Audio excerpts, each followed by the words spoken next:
দিনের একটা সময় ফ্রি কাটালেও দেখা যায় আরেকটা সময় গিয়ে খুব ব্যস্ততার মধ্যে কাটাতে হয়। হ্যালো সবাইকে, সবাই কেমন আছো? আশা করি ভালো আছো আর আমিও ভালো আছি। তো এখন বাজে হচ্ছে বিকেলের তো 5:30 থেকে 5:45 মতো বাজে। তো আমি চলে আসলাম রান্নাঘরে আসলে রাতে রান্না বান্নার জন্য।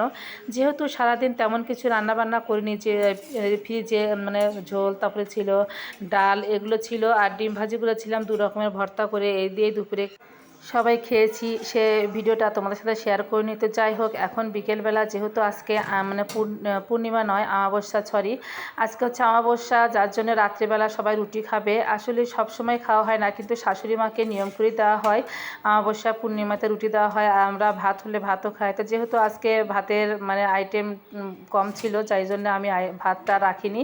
তো ভাবলাম যে সবাই মিলে রুটি খাওয়া হবে, আর রুটি খাওয়া হচ্ছে দুধ, তারপরে কলা, এদিকে কাঁঠাল নিয়ে আসছে। তো এদিকে আমি সব কিছু একদম মানে রেডি করে নিয়েছি। মানে লাল আটা নিয়ে আসছিল, সেই লাল আটা একদম ছেঁকে কায় করে নিচ্ছি যাতে করে একদম নরম হয় রুটিটা। তো যাই হোক, রুটিগুলো একদম ভেজে নিচ্ছি।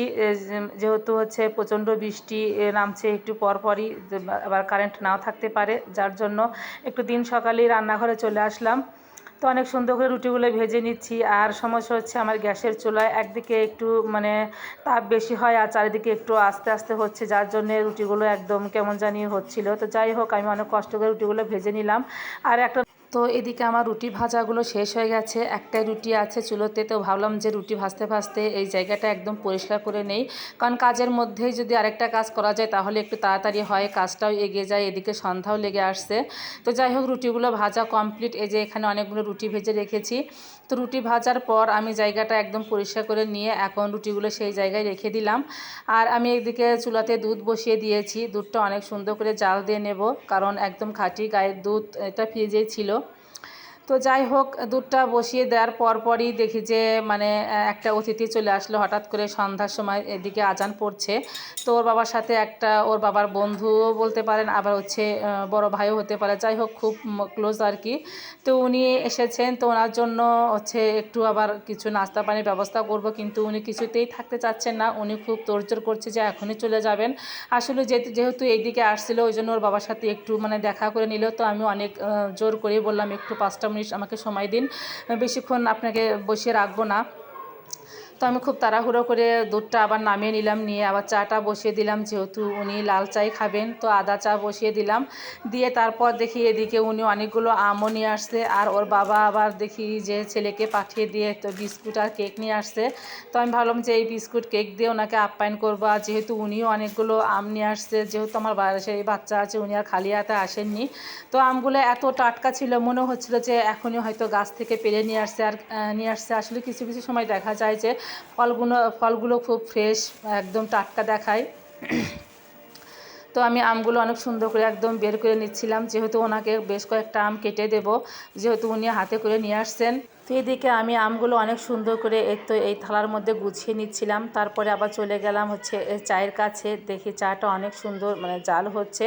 তো আমগুলো রেখে আবার মানে চায়ের কাছে গিয়ে চাটা দেখে তারপরে আমি তার জন্য আবার হচ্ছে বিস্কুট, তারপরে হচ্ছে কেক, এগুলো গুছিয়ে নিচ্ছিলাম। ততক্ষণে চাটা ভালো করে জাল হোক। আসলে আদা চা যত ভালো জাল হবে তত কিন্তু খেতে মজা লাগে, মানে স্বাদ হয় আর কি।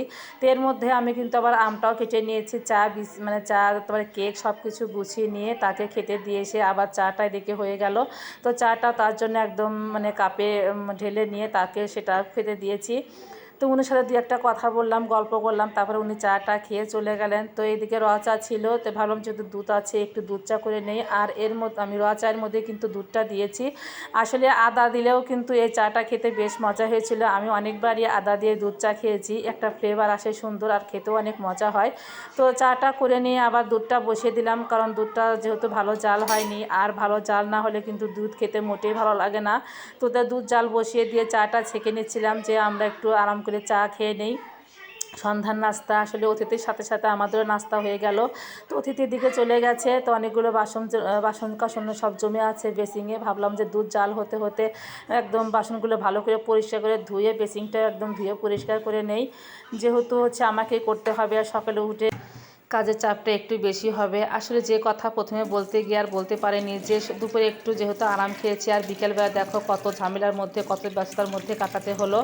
আসলে একটা সময় মানে যদি ফ্রি কাটায়, আর একটা সময় কিন্তু খুব ব্যস্ততার মধ্যেই কাটাতে হয়, এটাই হচ্ছে নিয়ম।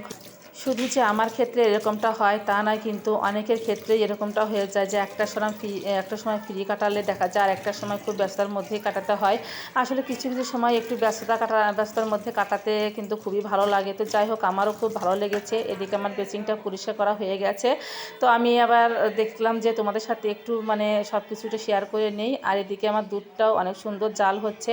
আর দুধটা জাল মানে ভালো করে দিয়ে তারপরে তোমাদের সাথে আমি একটুখানি কাঁঠালটা শেয়ার করব, কারণ তো কাঁঠাল নিয়ে আসছে, এটা প্রথমেই শেয়ার করার কথা ছিল, তো মনে ছিল না। যাই হোক, শেষে তোমাদের সাথে শেয়ার করছি।